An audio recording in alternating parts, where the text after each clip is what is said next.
Você já ouviu falar em hemofilia? É uma doença que acontece por uma deficiência na coagulação do sangue, o que em alguns pacientes pode até causar sangramentos espontâneos dentro do corpo. Vamos entender melhor como o problema acontece.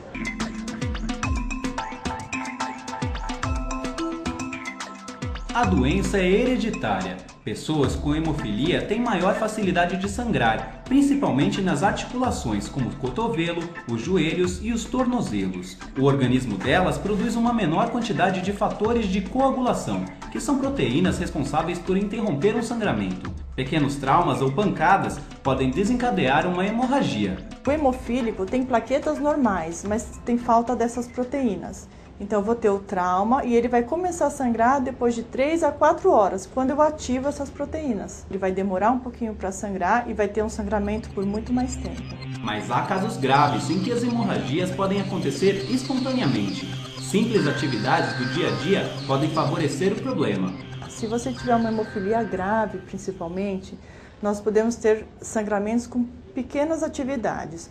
Até o fato de dormir em cima do braço, ou então fazer um pequeno esforço a mais, andar um pouco mais, pode causar esses sangramentos. Os sintomas dos sangramentos nos músculos e nas juntas são dor, inchaço, parada do movimento e cor roxa no local atingido. Para confirmar o diagnóstico da doença, é preciso ficar atento a algumas situações. Muitas vezes não se tem o diagnóstico ainda da criança, ela vai para alguma cirurgia ou vai para uma extração dentária e tem um sangramento acima do normal. Isso é uma indicação para se investigar essa criança, né? Nos pacientes que já possuem o diagnóstico de hemofilia, nós fazemos a chamada profilaxia, ou seja, nós damos o fator antes e após o procedimento. Isso torna um indivíduo com um nível de fator praticamente normal e ele consegue fazer o procedimento normalmente. Hospitais credenciados pelo Ministério da Saúde oferecem tratamento de graça a pessoas com hemofilia. Uma das medidas é a reposição do fator de coagulação que falta no sangue do paciente. O fator ele é sintético, pode ser do plasma humano, né, que vem da doação de sangue, ou pode ser feito exclusivamente em laboratório, tá? E é separado esse fatorzinho, que é essa proteína do sangue. E aí eu dou diretamente esse fator que falta no paciente que tem algum sintoma.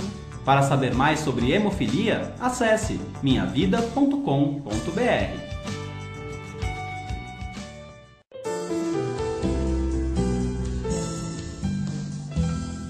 Milhares de pessoas ao redor do mundo nascem com problemas nas células do sangue. Uma delas é a anemia falciforme, uma doença genética e hereditária, que quanto mais cedo for descoberta, melhor pode ser controlada.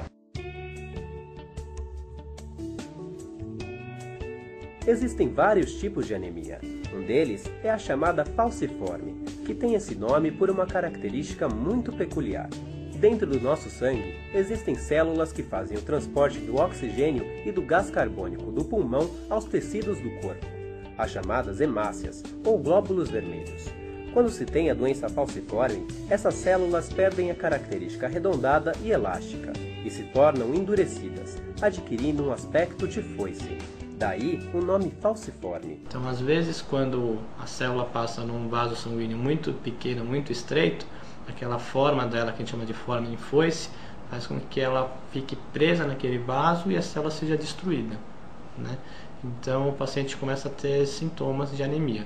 A anemia falciforme pode se manifestar de forma diferente em cada pessoa, começando a se demonstrar na segunda metade do primeiro ano de vida da criança. Os sintomas incluem dores nos ossos e nas articulações, fadiga intensa, pele e olhos amarelados, tendência a infecções e feridas nas pernas, que podem demorar anos para cicatrizar.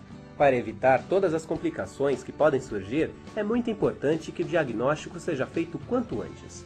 A eletroforese de hemoglobina é um exame laboratorial específico para isso, mas o teste do pezinho, feito logo após o nascimento do bebê, além de gratuito, é muito eficiente na detecção do problema. Como é uma doença geneticamente herdada, então o indivíduo já nasce com anemia falciforme, né? O diagnóstico é feito desde o nascimento, no exame do teste do pezinho, né? A gente faz um exame no teste do pezinho que chama de prova de falcização, e com esse exame a gente consegue fazer o diagnóstico precoce. Depois que é feito o diagnóstico, o paciente precisa de um acompanhamento multiprofissional, né? Que envolve, além do médico hematologista enfermagem, psicologia, assistência social. Quem tem a doença pode ter os sintomas por toda a vida. Por isso, o paciente portador necessita de assistência médica para sempre.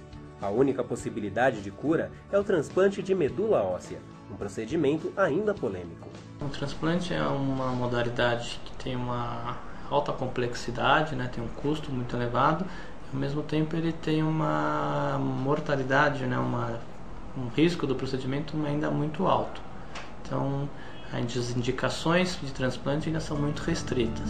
Quem tem anemia falciforme deve sempre ficar atento a complicações. Como a doença pode provocar alterações oculares, periodicamente deve-se fazer uma visita ao oftalmologista. Para saber mais sobre a anemia falciforme, acesse minhavida.com.br.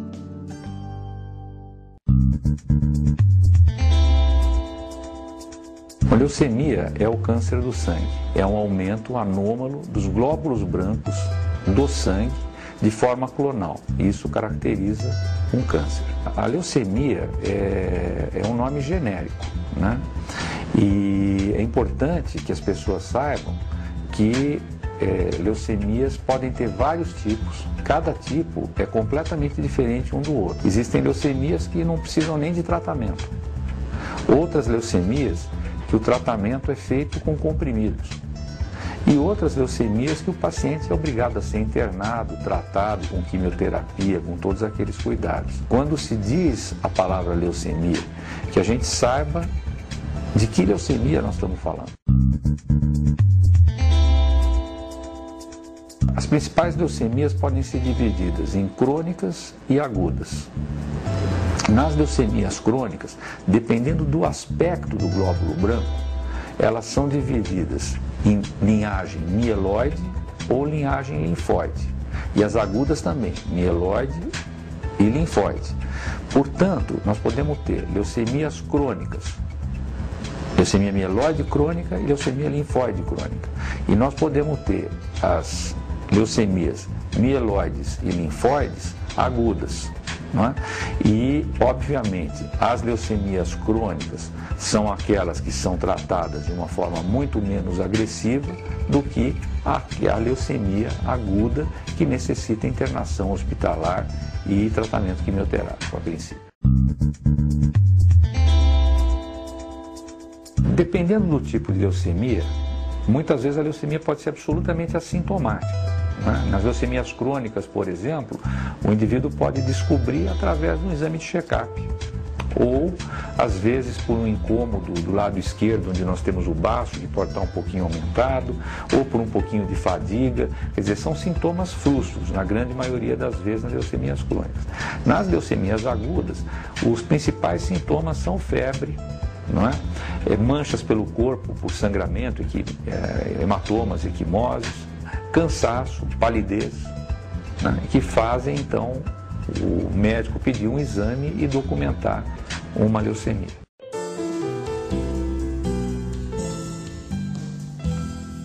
Doar sangue é um gesto nobre e solidário. E o processo é simples, fácil e seguro. Hoje vamos mostrar quais são os pré-requisitos para ser um doador. Veja se você atende às condições básicas e saiba como funciona todo o processo. Para doar sangue é preciso estar saudável ou, pelo menos, se sentir assim. O doador deve ter entre 18 e 65 anos de idade e pesar mais do que 50 quilos. Não pode estar grávida ou amamentando. Não ter feito tatuagem ou colocado piercing há menos de um ano. Não pode ter tido gripe ou febre nos últimos 15 dias e não ser portador de epilepsia ou de diabetes em uso de insulina. Se estiver tudo certo para todas essas condições, basta procurar um banco de coleta de sangue mais próximo à sua casa. Eles podem ser de hospitais da rede pública ou particulares. Leve um documento com foto e não vá em jejum. Se a doação for feita após o almoço, deve ser dado um intervalo de 3 horas. No local, você passará por uma entrevista bem particular. E são feitas perguntas para o doador sobre o seu estado de saúde, para ver se aquela doação pode fazer mal a ele, quer dizer, visa a segurança do doador, mas também são perguntas que tentam identificar que ele tem algum fator de risco para alguma doença transmissível pelo sangue, hepatite, né, doenças sexualmente transmissíveis e várias outras que são testadas. Então a entrevista ela é complementar aos exames que são feitos no sangue doado e é uma exigência da lei. Ao passar pela triagem, você será encaminhado a uma sala para a coleta do material. Todo o procedimento leva cerca de 40 minutos. Em geral, a doação traz poucos riscos ao doador, mas é importante ficar atento a algumas recomendações.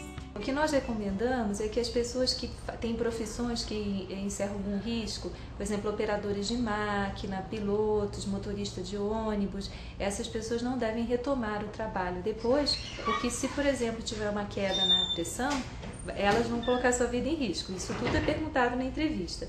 Mas se a pessoa, vamos dizer, está se sentindo bem, ela vem e faz a doação, a recomendação que é feita é a alimentação normal depois da doação e beber bastante líquido. Apenas não pegar peso com o braço doado ou fazer uma malhação pesada, porque pode ficar um hematoma. Roberto se submeteu ao procedimento pela primeira vez. Eu sempre tive vontade, mas nunca tive a idade suficiente para poder doar. Agora que estou tendo a oportunidade, estamos doando aqui hoje. E você recomenda esse gesto? Você acha que é simples realmente, que é fácil de vir e fazer? Eu recomendo pelo fato que é simples. Então, sendo simples, muitas pessoas vão poder doar e ajudar o próximo.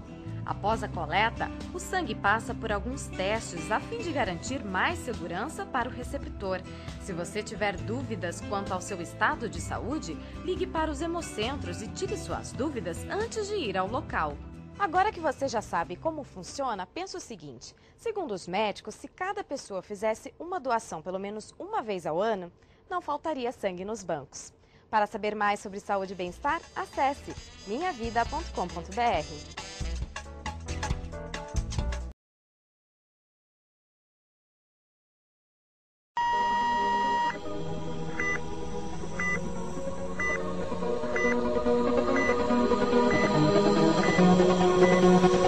Thank you.